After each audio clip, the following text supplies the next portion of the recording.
कुछ मजाक है, चलेगा? यह है बोल्ट एंड ब्लीपर्स के बारे में। उपवास और प्रार्थना सभा में खाना भी होगा।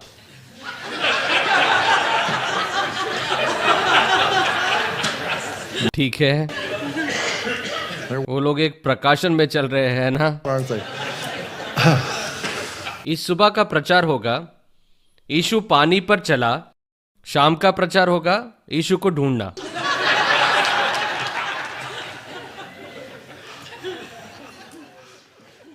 बहनों, सेल को मत भूलना। जो चीजें अब काम की नहीं, उन्हें निकालने का ये अच्छा मौका है। आपके पति को साथ लेकर आइए।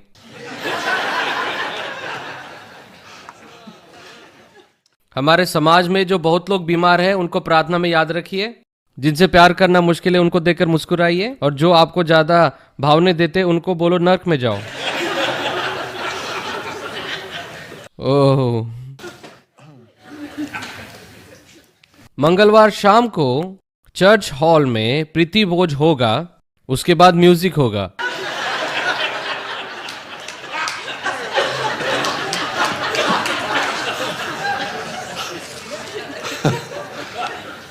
आज शाम की प्रार्थना सभा में प्रचार विषय होगा, नरक क्या है। जल्दी आइए, क्वायर प्रैक्टिस को सुनिए।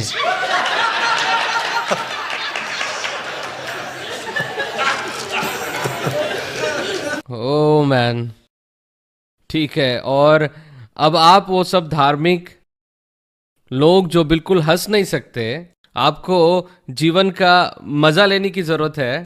ठीक है, जीवन का मजा लीजिए। यीशु बाकी सब लोगों से ज्यादा आनंदित था। हमारे जीवन के कुछ भागों में समस्या इसलिए है क्योंकि हम आनंद को निकालते नहीं।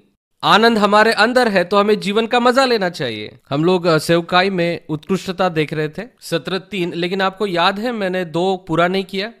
याद है आपको? ठीक है, तो कब की बात थी? करीब 1.5 साल पहले की। ठीक, हम लोग कुछ उदाहरण देख रहे थे। आर्थिक लाभ के बजाय संबंधों को चुनना, इस सिद्धांत के बारे में। तो जब कभी भी कोई समस्या होती है या आर्थिक लाभ या संबंधों के बीच कोई संघर्ष होता है, तब आपको एक निर्णय लेना होता है। जब परमेश्वर आपके जीवन में एक मूल तत्व को निर्धारित करते हैं कि मैं इसको चुनूंगा, जब संघर्ष होता है तो आपको निर्धारित करना है कि आर्थिक लाभ के बजाय आप संबंधों को चुनेंगे। सही?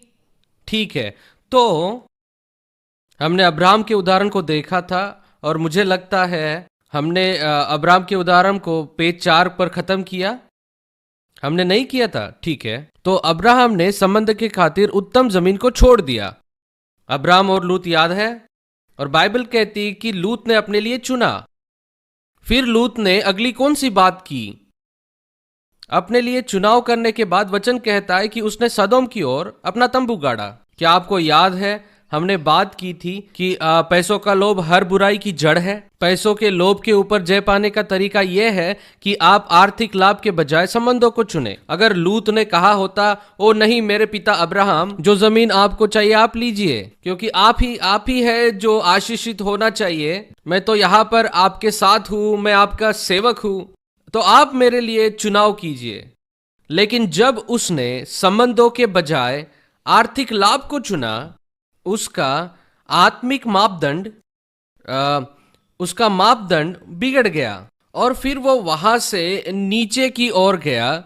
वो नीचे की ओर गया जहां पर उसने अगला चुनाव किया कि सदोम की ओर वो अपना तंबू गाड़ेगा। फिर वो कभी नहीं संभला। सुनिए दोस्तों, ये बड़ी बात है। आपके जीवन में ऐसे मौके एक से ज्यादा कई बार आएंगे। आपको ये परीक्षा देनी होगी, तो इसी वक्त निर्णय लीजिए। आप धन्यवादी हो सकते हैं कि पास्टर ग्रेग ने इस बात को आपको बताया एक सीबीसी में एक क्लास के दौरान, कि आप तैयार हो जाए कि वो परीक्षा को पास कर सको। लूत ने आर्थिक लाभ को चुना। नंबर 2, अब्राहम ने उत्तम जमीन छोड़ी। और पेज 4, लूत ने अब्राहम के साथ संबंधों के बजाय आर्थिक लाभ का चुनाव किया। नंबर 4, और उसे सब कुछ खोना पड़ा। इस प्रकार का व्यक्ति जो संबंधों के बजाय पैसों का चुनाव करता है, नंबर 7, इस प्रकार के व्यक्ति पर भरोसा नहीं किया जा सकता कि दूसरों के लिए वो अच्छे निर्णय लेगा। दूसरे शब्दों में अगर कहे तो ऐसे व्यक्ति को हम सेवकाई में बढ़ावा नहीं दे सकते। क्या आपको याद है लूका 16 में यीशु ने कहा पैसा सबसे कम बात है? याद है? उसने कहा मैंने दिए थोड़े पैसे में जो सच्चा रहता है तो मैं उसे तो जो थोड़े से थोड़े पैसे में सच्चा है मैं उसे ज्यादा पर भंडारी बनाऊंगा। अगर तुम पराये के धन में सच्चे ना ठहरे तो सच्चा तुम्हें कौन देगा? यह सच्चा धन क्या है? प्राण, अनंत प्राण। अगर आप चाहते हैं कि परमेश्वर आपको अनंत प्राणों को सौंपे तो ये निर्णय लीजिए कि आप आपके व्यक्तिगत आर्थिक लाभ के बजाय प्राणों को चुनेंगे। अगर आप पैसों में सच्चे नहीं, जो एक थोड़ी बात है, तो परमेश्वर आप पर उस महत्वपूर्ण बात के लिए भरोसा नहीं करेगा जो है लोग। आपको समझ आया? जो भी हो, परमेश्वर ने अब्राहम को आशीष दी। आर्थिक लाभ के बजाय संबंधों को चुनने के निर्णय का प्रभु ने फल दिया। प्रभु उसके साथ रहा, उसे दर्शन दिया, वायदा दिया, उसे वो बाहर लेकर गया और सब कुछ दिखाया। और फिर बाद में कौन सबसे ज्यादा अमीर हुआ? आर्थिक रूप से भी। सही। अब उड़ाऊ पुत्र के पिता का बड़ा बेटा, क्या आपको वो कहानी याद है? छोटे बेटे ने सोचा कि उसके लिए और उसके संबंध के लिए पैसा सब कुछ है। कठिन रीति से उसे पता चला ये झूठ है। उसे पता चला पैसों के लोभ पर बनाए हुए संबंध सच्चे और पक्के नहीं होते। जैसे ही उसका पैसा खत्म हो गया वो भी चले गए। सही। बड़े भाई के लोभ ने उसे उसके पिता और भाई के साथ एक गहरे संबंध को स्थापित करने से दूर रखा। वो जो भी काम कर रहा था वो सब कुछ वो अपने लिए कर रहा था। 5B, उसका ध्यान इस बात पर था कि कैसे उसके भाई ने उसके पिता और उसका पैसा खर्च किया। उसका ध्यान बिल्कुल भी उसके भाई या उसके कुशल पे नहीं था। नंबर 6, लेकिन पिता का ध्यान संबंध पे था। मेरा बेटा वापस आ गया, मेरा बेटा हमेशा मेरे साथ है। छोटे भाई का ध्यान पैसों पर था कि मुझे मेरा वारिसाना हक चाहिए। उसने पहले ही उस विरासत के धन की मांग की थी। दूसरे शब्दों में वो ये कह रहा था मुझे मेरे विरासत का पैसा चाहिए, अगर आप मर जाए तो ठीक है। पिता ने उसे सब कुछ दे दिया। बड़े भाई का ध्यान इस बात पर था कि कैसे उसने उसका जो विरासत का धन है उसे खो दिया। लेकिन पिता का ध्यान संबंध के ऊपर था। अब ध्यान से देखिए 8, पिता ने धन के बारे में बात ही नहीं की, जिस धन को उसने खो दिया था। पिता का ध्यान सिर्फ बेटे के साथ संबंधों को पुनः स्थापित करना था। यह बहुत सामर्थ्य है। उसने धन की कोई बात नहीं की। लेकिन वास्तव में उसका बेटा जो कुछ उसे कह रहा था उसको उसने रोका। उसने इसका जिक्र भी नहीं किया। उसका ध्यान संबंध के ऊपर था। वह हमारे स्वर्गीय पिता को दर्शाता है। मेरा ध्यान कहाँ होना चाहिए? अगर हम चाहते हैं कि सेवकाई में परमेश्वर हम पर भरोसा करे, हम यहां पर क्यों आए हैं? हम हमारे जीवन में से ये 2 या 3 सालों को क्यों निकाल रहे हैं? हम सेवकाई में प्रभावी होना चाहते कि परमेश्वर हमारा इस्तेमाल करे, तो हमें इसी समय एक चुनाव करना पड़ेगा। मैं हर बार पैसों के बजाय लोगों को चुनूंगा। अब देखिए, मैं अमीर था, गरीब भी था, अमीरी अच्छी थी, मुझे पैसा बनाना अच्छा लगता है। मैं यहां पर अनैतिक संपत्ति को इकट्ठा करने की बात नहीं कर रहा हूं। आप समझ रहे हैं? और फिर यहूदा के बारे में सोचिए। उसने यीशु मसीह के साथ संबंध के बजाय आर्थिक लाभ को चुना और उसका अंत अच्छा नहीं हुआ। ठीक है, अब हम सत्र 3 में हैं। सत्र 3, मुख्य सिद्धांत आपके चरित्र को बनाएंगे और आपके प्रभाव को बढ़ाएंगे। यही बातें हैं जो मैंने आपसे कही। मुझे बहुत बढ़िया बाइबल स्कूल का अनुभव मिला है। मैं जब रेमा में गया था तब बॉबी एंडी मेरे पहले शिक्षक थे। वो बढ़िया था, लेकिन उन्होंने मुझे ये नहीं सिखाया, मुझे सीखना पड़ा। ये पवित्र आत्मा है जिसने मुझे दिखाया। और मैंने अपने जीवन में ऐसे लोगों को देखा है जो सेवकाई में तारों की तरह थे, लेकिन क्योंकि उनके जीवन में ये मुख्य सिद्धांत नहीं थे, ये तारे ऐसे गए बुम। गिरे और जल गए। क्या आप ऐसे किसी को जानते हैं? हाँ, तो ये आपको अच्छा अंत करने में मदद करेगा। कितने लोग अच्छा अंत करना चाहते हैं? आप सिर्फ शुरुआत नहीं, अच्छा अंत करना चाहते हैं। बाइबल चरित्रों में से सिर्फ 30% लोगों ने सही अंत किया, और यही बात आज मसीह की देह में है, अगुओं में। लेकिन हम इसे बदलेंगे। आमीन। प्रभु की स्तुति हो। हम स्प्रिंट नहीं, मैराथन दौड़ रहे हैं। मूल तत्व नंबर 1, कार्यों के बजाय घनिष्ठता को चुनना। कार्यक्रम नहीं, लेकिन उपस्थिति आधारित बनना। याद है, जिस कार्यक्रम से लोगों की सेवा नहीं हो रही है उसे गोली मारिए और उसे दफना दीजिए। आमीन। नियम आधारित नहीं, लेकिन संबंध आधारित बनना। मूल तत्व नंबर 2, आर्थिक लाभ के बजाय संबंध को चुनना। हमने उसे पहले ही देख लिया। नंबर 4, ये मूल्य हम में से हर एक जीवन में परखा जाएगा और हमारी मृत्यु तक हम इस परीक्षा से गुजरते रहेंगे। और हमारे चरित्र को स्थापित करने के लिए हमें पास होना पड़ेगा, ताकि परमेश्वर हमें राज्य की और ज्यादा जिम्मेदारियां दे। अगर आप इस परीक्षा को पास नहीं करेंगे तो आप विश्राम में नहीं जाएंगे। अगर आप इस परीक्षा को पास नहीं करेंगे, आप जेल में जाएंगे। आपको $200 नहीं मिलेंगे, आप नहीं जाएंगे। मुझे नहीं पता, आप कहीं भी जाइए, आप पास नहीं करेंगे तो जाइए। आमीन।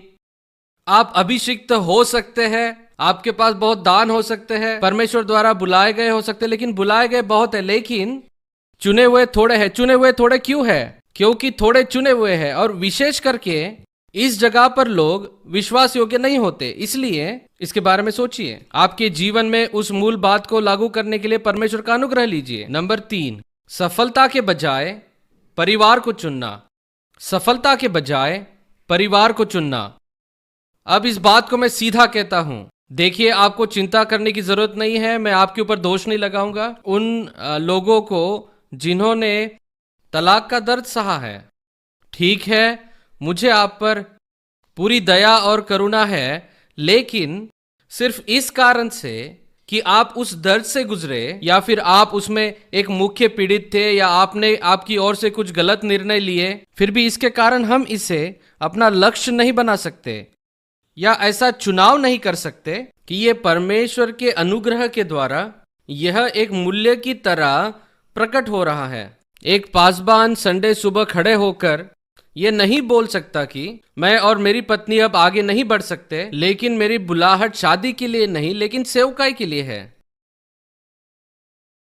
और अनेकों बार संयुक्त राष्ट्र में और दुनिया भर में ऐसा होता है। और फिर जो अज्ञानी विश्वासी है, जो वे इसे अपने जीवन में लागू करते हैं। मैं आपको बताना चाहता हूं, वो राज्य नहीं है और परमेश्वर का वचन भी नहीं है। आमीन। शायद पहले मैंने आपको ये बताया होगा, आपको प्राथमिकताओं को सही करना होगा। मैं आपको मेरी प्राथमिकताएं बताता हूं। यीशु पहले नंबर पर है, जेनेसिस नंबर 2 पर, मेरे बच्चे और नाती पोती नंबर 3 पर, आप नंबर 4 पर, और बाकी सब यहां पर आता है, यहां नीचे। अगर आपको आपकी प्राथमिकताएं पता नहीं है तो होगा ये कि जो नीचे है वो ऊपर जाने की कोशिश करेगा, और जिसे भी आप ऊपर जाने देंगे वो बाकी सबका नाश कर देगा। तो देखिए, आपको ये निर्णय लेना है कि आपकी सेवकाई उस जगह नहीं जहां पर यीशु के साथ आपका संबंध है, समान नहीं है। आपको 1 मिनट में दिखाता हूं।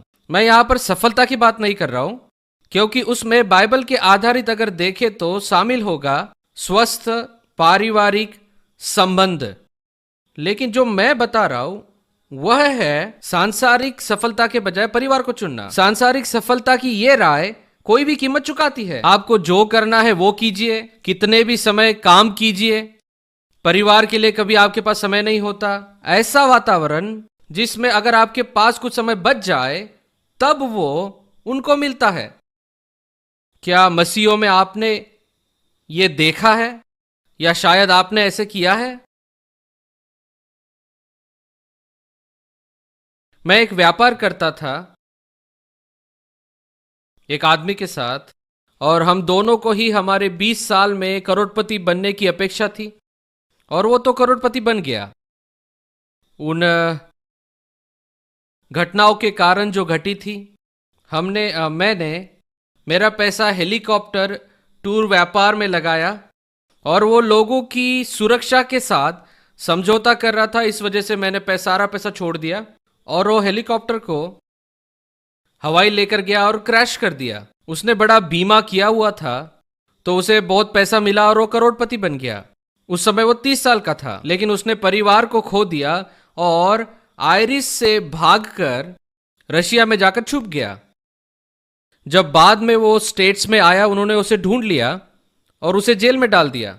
सफलता, इस लक्ष्य तक पहुंचने के लिए उसने कोई बलिदान नहीं किया। सफलता नंबर 2, सफलता वो डरावना, वो शैतान के हाथों में खुद को बेचना था। मैं उसमें भागीदार था, लेकिन मैंने उस भागीदारी को तोड़ दिया और बहुत सारा पैसा छोड़ दिया, लेकिन कभी भी उसके लिए दुख नहीं किया। वो एक करोड़पति आदमी बना। उसने परिवार को, बाद में लोगों को खोया, दोस्तों को, और फिर लोगों के बीच आदर खोया। अब तुलना में मैं एक अमीर आदमी हूं। मुझे शांति है और मेरे पास बहुत अद्भुत 4 बच्चे हैं और 10 नाती पोती है मेरे जैसे। मेरी नाती हैना को आप पूछ सकते हैं, एक दिन मैं उसे बोल रहा था, तुम बहुत सुंदर हो, तुम इतनी सुंदर कैसे हुई? मैंने सोचा कहेगी कि परमेश्वर ने मुझे ऐसा बनाया। उसने कहा ऐसा ही है।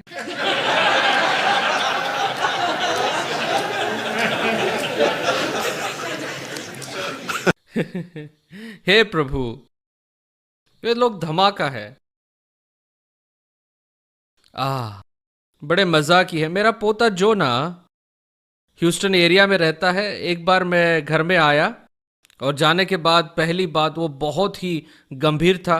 मेरे गोद में बैठा और कहा, मुझे पापा कहकर कहा, मेरी गोल्ड फिश मर गई। मैंने कहा दुख की बात है जो ना। उसने कहा मृत अवस्था ने उसे मार डाला।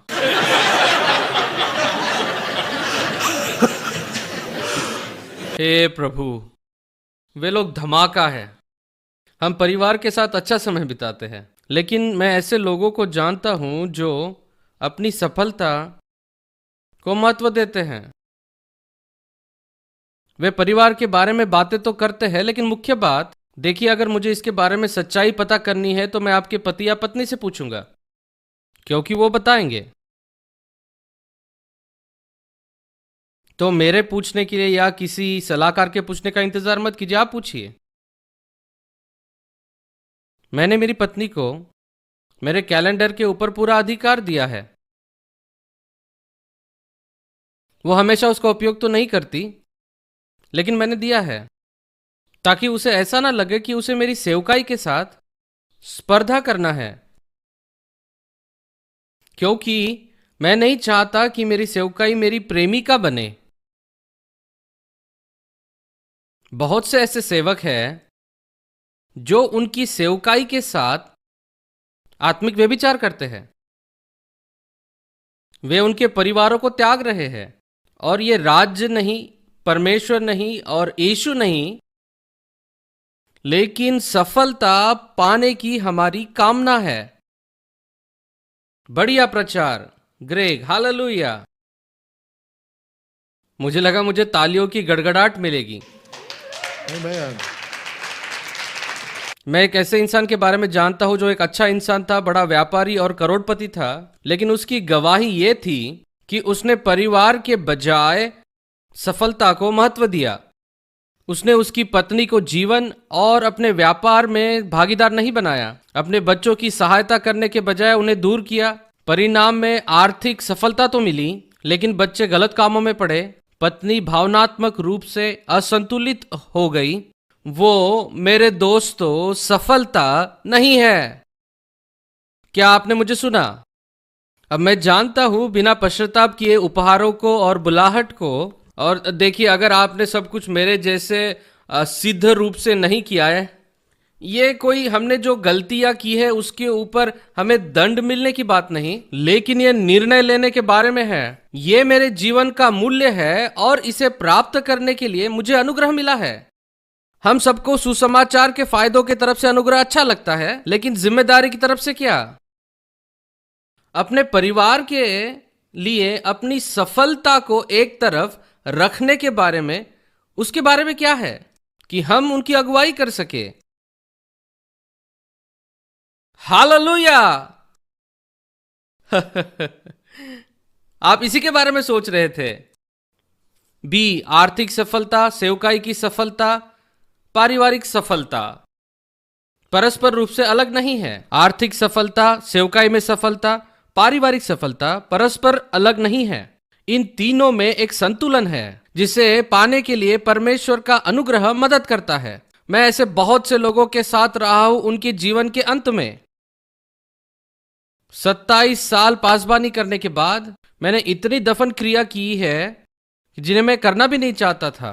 जो भी हो, इसे अलग रखते हैं। परमेश्वर के अनुग्रह से अपने जीवन को इस तरह से जिए कि आपको दफनाते हुए एक प्रचारक को झूठ ना बोलना पड़े। और मेरे अंदर वो असंतुलित अजीब सी जलन हो रही थी। वो इतना बढ़िया इंसान था और मैं कहता हूं हाँ, मैं तो जानता था। हम यहां पर उसी के बारे में बात नहीं कर रहे, है ना? देखिए, एक संतुलन है इन तीनों के बीच और उसे पूरा करने के लिए परमेश्वर अनुग्रह देगा। लेकिन जैसा मैंने कहा, मैं बहुत से लोगों के उनके जीवन के अंत में वो घर जाने के लिए तैयार होते हैं प्रभु के साथ और वो मसीह है। लेकिन कभी भी जीवन में एक भी बार इस बात का अफसोस करते नहीं सुना कि काश मैंने ऑफिस में और समय बिताया होता, काश मैंने मेरे व्यापार में और समय बिताया होता, काश मैंने एक और सौदा किया होता और 10 लाख कमाने के लिए। लेकिन लोगों के जीवन के अंत में देखिए अफसोस क्या होता है। मेरा बेटा परमेश्वर में नहीं है। मैं सोचता हूं जब मैं जवान था, काश मैं उसके बेसबॉल गेम में गया होता, काश मैंने उसके लिए एक नियमित समय निकाला होता। मैं आपसे सच कहता हूं, जब आप लोगों के अंत के समय की बातें सुनते हैं, उन बातों ने मेरे जीवन में कुछ बदला।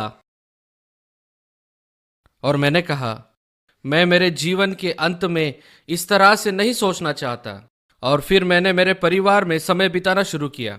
और जब हम सबसे मुख्य बातों को देखते हैं तो वो है लोग और लोगों के साथ संबंध, और विशेषकर आपका परिवार सही नहीं है। इवेंजलिस्ट बिली संडी ने हजारों लोगों को प्रभु में लाया, लेकिन अपने बच्चों को खो दिया क्योंकि उसने गलती से सोचा कि प्रभु का अनुसरण करने के लिए ये उसके बलिदान का एक हिस्सा है। उन्हें आपके समय की जरूरत है सर, उन्हें आपके समय की जरूरत है मैम, आपकी बुलाहट और आपकी सेवकाई से ज्यादा। लेकिन उसका यह मतलब नहीं कि आप घर पे बैठकर बच्चों का पालन पोषण करें, ये दिखाने के लिए कि आप परिवार को समय। लेकिन यह जरूरी है कि हम अपने साथी और बच्चों को यह महसूस ना कराए कि उन्हें हमारी सेवकाई के साथ स्पर्धा करनी है। मेरे बच्चे और मेरी पत्नी, हम सबको मोबाइल के बारे में सीखने की जरूरत है। क्या आपके पास मोबाइल है? ठीक है। जब आप किसी से बात कर रहे हैं या आप किसी को मिल रहे हैं, तब ये वाइब्रेशन पे होना चाहिए। और जो मैं लोगों को कहता हूं वही आपको बता रहा हूं। देखिए, अगर मैं बात कर रहा हूं, आपका नाम क्या है? अगर मैं निक के साथ बैठकर बात कर रहा हूं और जब मेरा फोन वाइब्रेशन करता है तो मैं कभी कभी उसकी ओर देखता हूं, विशेषकर उस समय जब मैं अपेक्षा करता हूं। और अगर मेरी पत्नी या बच्चों का फोन आए तो मैं देखता हूं, और अगर वो फोन मेरी पत्नी का या मेरे बच्चों का हो तो मैं कहूंगा, नीक 1 मिनट रुको, क्योंकि मैंने उन्हें अनुमति दी है कि अगर उन्हें मेरी जरूरत है तो वो ऑफिस में किसी भी समय, सलाह के समय भी कॉल कर सकते हैं। अब वर्णिन, क्या आप वर्णिन, अगर मैं निक से बात कर रहा हूं और वर्णिन मुझे कॉल करे तो मैं वर्णिन के फोन को उत्तर नहीं दूंगा। सॉरी वर्णिन। क्यों? क्योंकि अब मैं निक के साथ हूं और मैं उसे वापस कॉल कर सकता हूं। लेकिन आप दोनों को एक बात कहनी है, निक और वर्णिन, जेनिस और ब्रायन, माइकल, मिशेल और जर्माया, और क्या मैं शुरू करूं?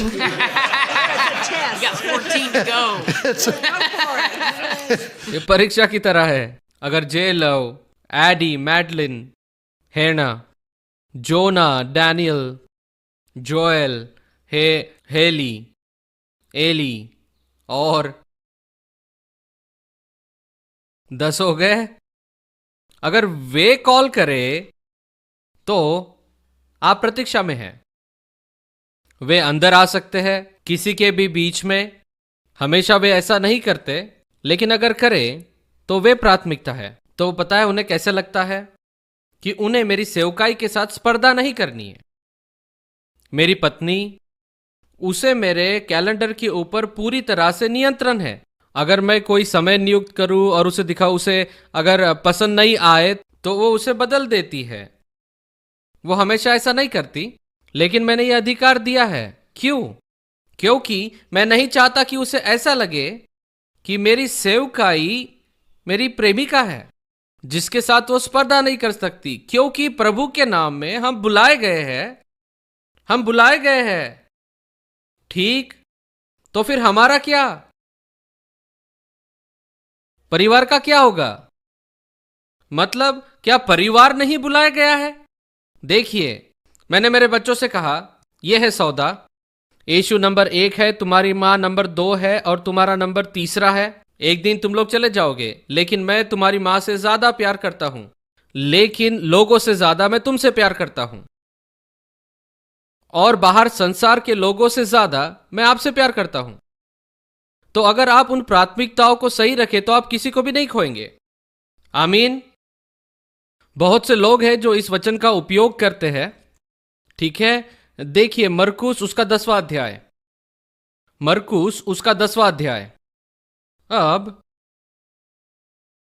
आप में से कितने लोग बाइबल को संदर्भ में पढ़ने पर विश्वास रखते हैं? ठीक, तो अब हम पढ़ेंगे मरकुस 10:28 से 30। लेकिन उससे पहले हम एक बात को करेंगे। हम पढ़ेंगे मरकुस 10:20 और 30। ये मरकुस 10 अध्याय के संदर्भ में है। मरकुस 10 कहां से शुरू होता है? पहली आयत से। तो फिर संदर्भ देखते हैं। हम 28 से लेकर 30 तक पढ़ेंगे। फिर वो वहां से उठकर, आयत 1, यहूदिया के सिवानों में और यरदन के पार आया और भीड़ उसके आसपास इकट्ठी हो गई और उन्हें उपदेश देने लगा। तब फरीसियों ने उसकी परीक्षा लेने को उससे पूछा, क्या यह उचित है कि एक पुरुष अपनी पत्नी को त्यागे? उसने उत्तर दिया, मूसा ने तुम्हें क्या आज्ञा दी है? उन्होंने कहा, मूसा ने त्यागपत्र लिखने और त्यागने की आज्ञा दी है। यीशु ने उनसे कहा, तुम्हारे मन की कठोरता के कारण उसने तुम्हें यह आज्ञा लिखी। पर सृष्टि के आरंभ से परमेश्वर ने नर और नारी करके उनको बनाया। इस कारण मनुष्य अपने माता पिता से अलग होकर अपनी पत्नी के साथ रहेगा और वे दोनों एक तन होंगे। इसलिए वे अब दो नहीं पर एक तन है। इसलिए जिसे परमेश्वर ने जोड़ा है उसे मनुष्य अलग ना करे। मैं एक क्षण के लिए थोड़ा सा अलग जाता हूं। वो वाक्य जो कहता है मनुष्य अलग ना करे, क्या आपको पता है उसका अर्थ? बीच में कोई जगह ना दो। अगर आप विवाहित हैं, यह एक कर्तव्य और आज्ञा है जिसे करने के लिए आपके पास परमेश्वर का अनुग्रह है। दोनों के बीच कोई भी बात ना आए। उसका मतलब कोई भी भावनात्मक बात बीच में ना आए। जब दंपति बीच में जगह देती है तब व्यभिचार होता है। बीच में हम यहां स्कूल में भी व्यस्त होकर हो सकता है कि एक दूसरे की जरूरत पूरा ना करें। यह बात मुझे मत बताइए कि सब कुछ आत्मिक है। हाँ, आत्मिक है, लेकिन आत्मिक लोगों को भी स्वाभाविक जरूरतें होती है। यहां पर मैं आपको एक सीधी बात बोलता हूं, सेक्स स्पिरिचुअल है। यह एक आत्मिक उपहार है जिसे परमेश्वर ने आपको दिया ताकि आप अपने साथी को दे। अगर आप उसे रोक कर रखें, ठीक, आप में से कितनी महिलाएं चाहती है कि पति आपसे बात करे? जब वो आपसे बात नहीं करता तब आपको कैसा लगता है? ठीक, जोर से कहिए।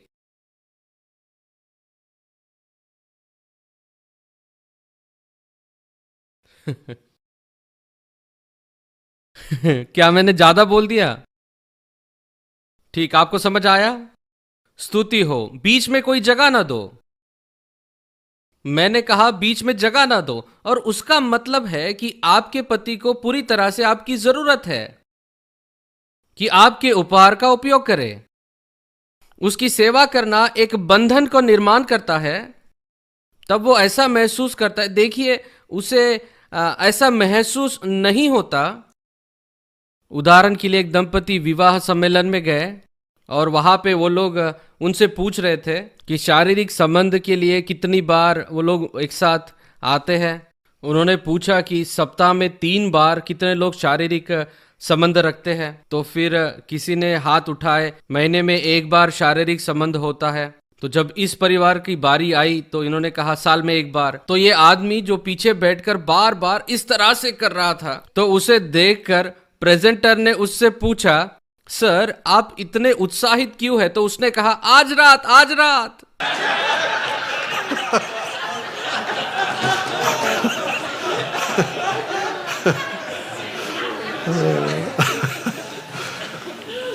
जो भी हो, ये एक अतिरिक्त बात है लेकिन महत्वपूर्ण है। आमीन। स्तुति हो, ये आत्मिक है। और आप लोगों के पास समय है, आप जानते हैं किस तरह से आप उसके प्यार में पड़े। बड़ी खुशी से आप लोगों ने बातें की अर्थ के साथ। आप बहुगुण संपन्न और केंद्रित थे। केंद्रित, सही। मुझे बताइए, आप झूठ बोल रहे हैं, आप झूठ बोल रहे हैं। बोलिए आप कर सकते हैं।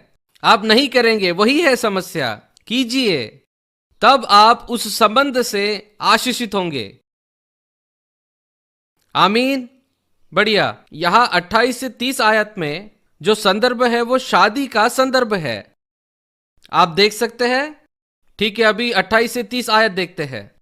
एक बड़ा बहाना जिसे बहुत लोग इस्तेमाल करते हैं कि अपने परिवारों को छोड़कर आगे जाते हैं, अपनी इच्छा से करते हैं, सेवकाई करते हैं इत्यादि। वचन 28, तब पतरस उससे कहने लगा, हम तो सब कुछ छोड़कर तेरे पीछे हो लिए। यीशु ने उससे कहा, मैं सच सच तुमसे कहता हूं, ऐसा कोई नहीं जिसने मेरे और सुसमाचार के लिए घर, भाइयों, बहनों या माता पिता या लड़के बालों, खेत को छोड़ दिया हो और अब इस समय 100 गुना न पाए। घरों और भाइयों और बहनों, लड़के बालों और खेतों को पर उपद्रव के साथ परलोक में अनंत जीवन ना पाए। बहुतेरे जो पहले है वे पिछले होंगे और पिछले पहले होंगे। यीशु यहाँ पर बिल्कुल भी बिल्कुल भी बिल्कुल भी बिल्कुल भी आपके परिवारों को त्यागने की बात नहीं कर रहा। आपकी बुलाहट की कोशिश में वो कैसे कर सकता है? यीशु कोई अस्थिर व्यक्ति नहीं है और वो ऐसा नहीं कर सकता। नंबर 2, वो अध्याय के पहले भाग में शादी के लिए वकालत करके और बाद में अध्याय के आखिरी भाग में वो इस महत्वपूर्ण वाचा को तोड़ नहीं रहा। क्या वो? दोस्तों, इसे एक साथ मिलाकर देखिए। वचन को उसके संदर्भ से निकालकर ये मत कहिए कि मुझे परमेश्वर ने बुलाया है और चाहे उनको अच्छा लगे या ना लगे मैं उनको छोड़ दूंगा। नहीं, अब पेज 3 पर आइए। वो सिर्फ ये कह रहा है कि उसका अनुसरण करने में उसका कोई भी चेला जो कुछ खोएगा वो उसे वापस मिलेगा। वो यही बोल रहा है। कभी कभी यीशु का अनुकरण करने में आपका दोस्त या आपका परिवार आपके साथ नहीं आएगा, लेकिन वो यीशु का अनुकरण करने की बात है, आपकी सेवकाई का नहीं। क्या आप मेरे साथ हैं? जब आप यीशु के पीछे चलते हैं तब निश्चित ही आपको आपकी सेवकाई करना है, लेकिन आपकी सेवकाई प्रथम स्थान पर नहीं आती। यीशु पहले स्थान पर आता है और आपकी सेवकाई और यीशु समान नहीं है। क्या आप मेरे साथ हैं? यीशु प्रथम है। कहिए यीशु, मेरी पत्नी, मेरे बच्चे और फिर मेरी सेवकाई। तो देखिए माता पिता कहां पर आते हैं? नंबर 5 पर हिट लिस्ट में उन्हें वही रखिए। मां को वही रखिए। थोड़ी देर उसे शरीर में दुख उठाने दीजिए। आमीन। जब आप ऐसे करते हैं तो इसमें उनका चुनाव है कि आपको यीशु के प्रति आपके समर्पण के लिए छोड़ दे। तब ये आपका चुनाव नहीं होता कि आप उन्हें आपकी सेवकाई या सफलता के लिए छोड़ रहे हैं। क्या आपको यह बात समझ आ रही है? यीशु मसीह का अनुसरण करने के लिए आप उन्हें छोड़ रहे हैं, ये बात नहीं है। कभी कभार आपका परिवार आपको छोड़ देगा। वो कह रहा है तुम मेरे पीछे चलो, मेरा अनुसरण करो, और मेरे अनुसरण करने में तुमने जो कुछ खोया वो तुम्हें वापस मिलेगा। वो ये नहीं कह रहा कि जब तुम मेरे पीछे चल रहे हो तो अपने परिवार को भूल जाओ, तुम बस मेरे पीछे चलो और उन्हें भूल जाओ, तुम्हारी उनके प्रति कोई जिम्मेदारी नहीं है। इस बात का यहाँ कोई तात्पर्य ही नहीं है। वो ये बोल रहा है कि तुम्हारे बीच में कुछ ना आए, नहीं आना चाहिए, नहीं आ सकता है। आमीन। नंबर 6, यीशु मसीह के प्रति निष्ठा रखने में और जो बातें शामिल नहीं है वो है ना आपकी सफलता और ना आपकी सेवकाई।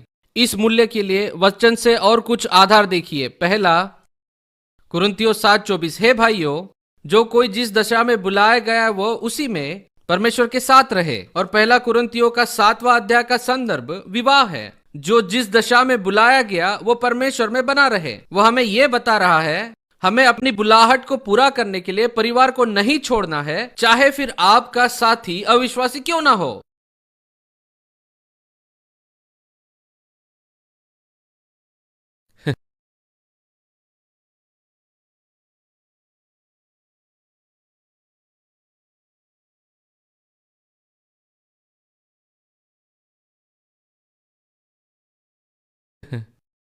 जब मेरा उद्धार हुआ और मैं पहली बार आत्मा में भरा, हमारे यहाँ एक इवेंजलिस्ट आया था और उसे एक बस ड्राइवर की जरूरत थी।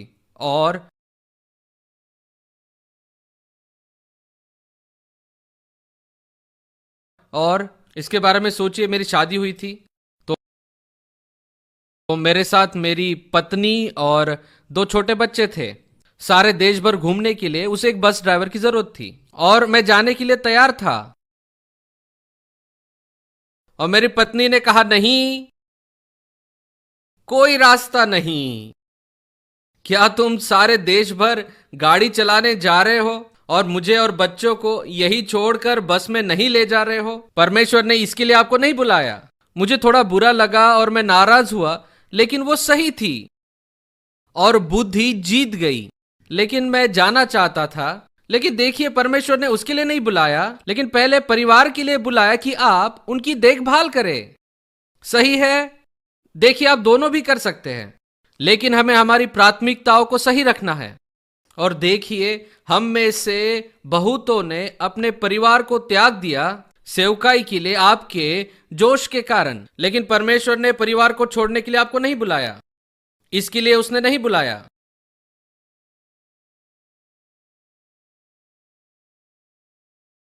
डी के अंदर डी, अपनी बुलाहट को पूरा करने के लिए परिवार को छोड़ने की जरूरत नहीं। पहला तीमुथियुस 3:5, जब कोई अपने ही घर का प्रबंध करना न जानता हो, कलीसिया की रखवाली कैसे करेगा? अगर आप आपके घर और परिवार की जिम्मेदारी नहीं उठा सकते तो सेवकाई में किस तरह से काम करेंगे? वो आपकी पहली सेवकाई है। व्यक्तिगत बात करने से यहां शांति होती है। प्रेरित पौलुस स्पष्ट रूप से यहां पर परिवार को प्राथमिकता देता है। आपकी अगुवाई की सफलता को घर में साबित कीजिए, आपके परिवार में, इससे पहले कि आप उसे बाहर दिखाए। किसी भी स्टाफ को लेने से पहले मैं उनकी पत्नी, उनके बच्चों के साथ खाने पर जाता हूं, समय बिताता हूं। मैं देखना चाहता हूं कि एक दूसरे के साथ वे कैसा व्यवहार करते हैं, क्योंकि बात यह है जैसे अपनी पत्नी के साथ आप व्यवहार करते हैं, बिल्कुल उसी तरह आप उसकी दुल्हन के साथ व्यवहार करेंगे।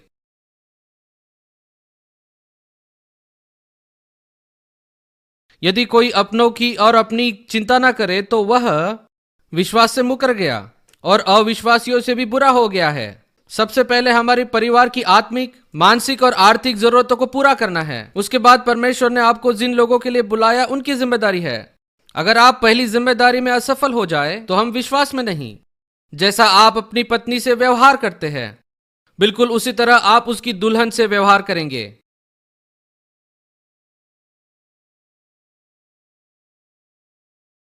वचन से गलत अर्थ निकालकर सफलता के पीछे इतना ज्यादा भागना और कुछ नहीं, बस मुखौटा है।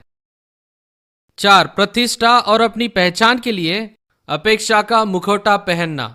और मैंने खुद को 12 साल ऐसा करते देखा।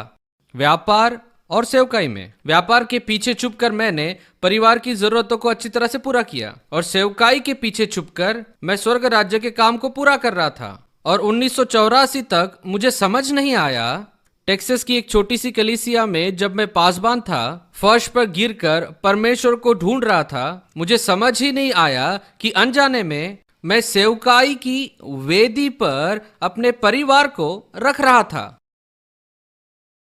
मेरे ये समझ ही नहीं आया कि मैंने उन्हें मेरी सफलता की जरूरत की कीमत बना दिया है और मुझे पता नहीं चला कि मैं अनजाने में ये कर रहा था। सी, ये मैं सबसे पहले अपने लिए कर रहा था। ये मैं अहम के लिए, सफलता के लिए, पहचान के लिए कर रहा था। मेरे परिवार की भी सेवकाई हो रही थी, लेकिन वे प्राथमिकता में दूसरे और तीसरे नंबर पर थे।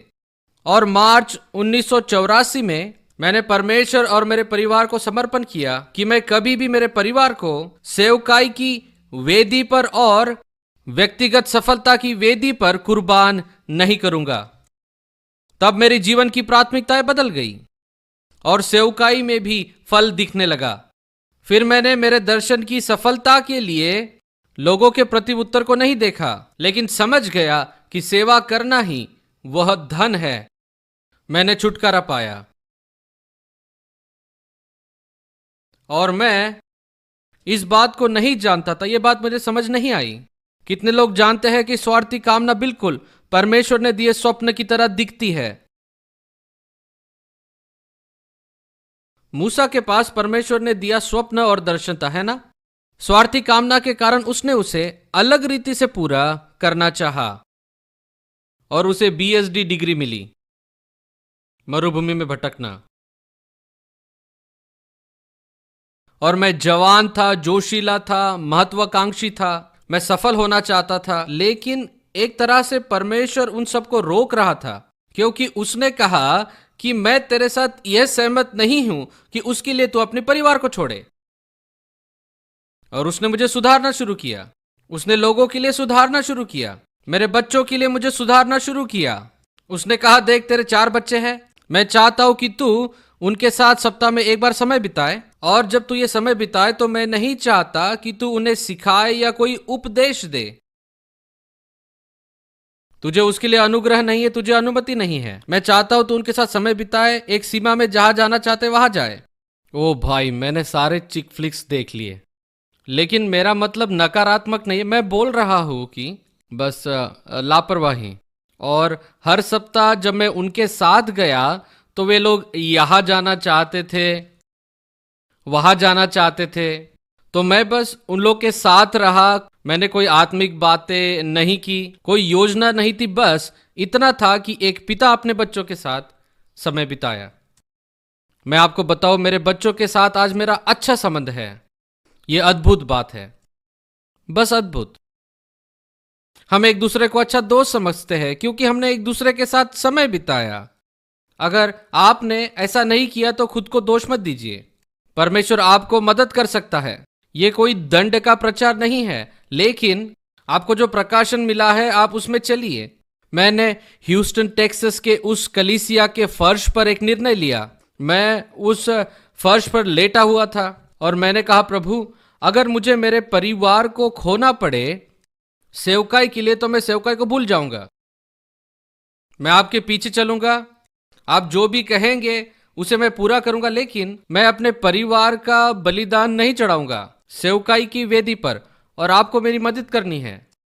उसके बाद बहुत सारी परीक्षाएं आई, लेकिन प्रभु ने मुझे दिखाया, मुख्य बात प्रायोगिक बातों को जो मैंने आपको बताया, जैसे उन्हें अनुमति दी बाधा डालने की। मैंने कभी भी मेरे बच्चों को मुझे तंग करने नहीं दिया।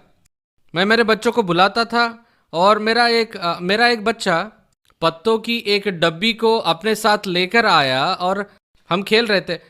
हम पोकर नहीं खेल रहे थे, ये नहीं कि वो गलत है, लेकिन मैं बोल रहा हूँ, मुझे नहीं पता वो लोग क्या खेल रहे थे। और मेरे प्राचीनों में से एक की पत्नी आई और उसे डांटा। उनके पास पत्ते थे इसलिए। अगले रविवार मैंने मेरे बच्चों को ऊपर बुलाया। मैंने कहा, ये मेरे बच्चे हैं, माइकल, मिशेल, ब्रायन, जर्माया। मैंने पूछा, क्या आप मेरे बच्चों से प्यार करते हैं? मैं ज्यादा करता हूं। मैं आपको बताऊं, वो लोग सिद्ध नहीं है। अगर आप चाहते हैं तो मैं आपके बच्चों को यहाँ बुलाता हूँ, लेकिन मैं आपको ये बताना चाहता हूँ कि वो मेरे बच्चे हैं और वो आपके बच्चों के लिए उदाहरण नहीं है। मैं आशा करता हूँ कि वो बनेंगे, लेकिन हम उन्हें उदाहरण की तरह उपयोग नहीं कर रहे। वे बच्चे हैं, वे चलने में गलती करेंगे, लेकिन जब वे गलती करेंगे मैं उनको सुधारूंगा।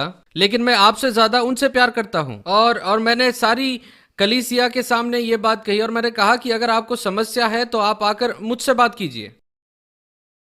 आमीन। और मैं आपको बताऊं, वो बढ़िया था। आप लोगों से ऐसा कहिए, और जब आप ऐसा कहेंगे तो थोड़े देर के लिए वो आपको अजीब सा देखेंगे, लेकिन फिर भूल जाइए। देखिए, मैं हमेशा यहाँ पर नहीं रहूंगा, लेकिन मैं अपने बच्चों को स्वर्ग में ले जाना चाहता हूँ। वहां पर हम अच्छा समय बिताएंगे। ये कोई सिद्ध बात नहीं है, लेकिन बढ़िया था और मैंने वो एक निर्णय लिया। परमेश्वर के साथ आपका करार होने के बाद आपके साथी के साथ आपका एक देह होना सबसे बड़ी प्राथमिकता है, और आपको और मुझे आज्ञा है कि कोई और दूसरा उसे अलग ना करे। उसमें आपकी सफलता के लिए आपकी कोशिश भी शामिल है। कितनों को पता है परमेश्वर पीढ़ी से पीढ़ी का परमेश्वर है। अब्राहम, इजहाक, याकूब, ग्रेग, ब्रायन, जर्माया, जोना, माइकल, हैना, डैनियल, हेली, ये अद्भुत है। आमीन। हमारा विश्वास एक पीढ़ी से दूसरी पीढ़ी तक जाना चाहिए। अगर परिवार को प्राथमिकता नहीं है तो यह कैसे संभव है? अगर आपने आपके परिवार को आपकी सफलता से कम प्राथमिकता दी है, चाहे वो आपकी सेवकाई क्यों ना हो, तो वो सफलता आपकी सफलता नहीं है और परमेश्वर सफलता को गिनता है अगले पीढ़ी के विश्वास के द्वारा।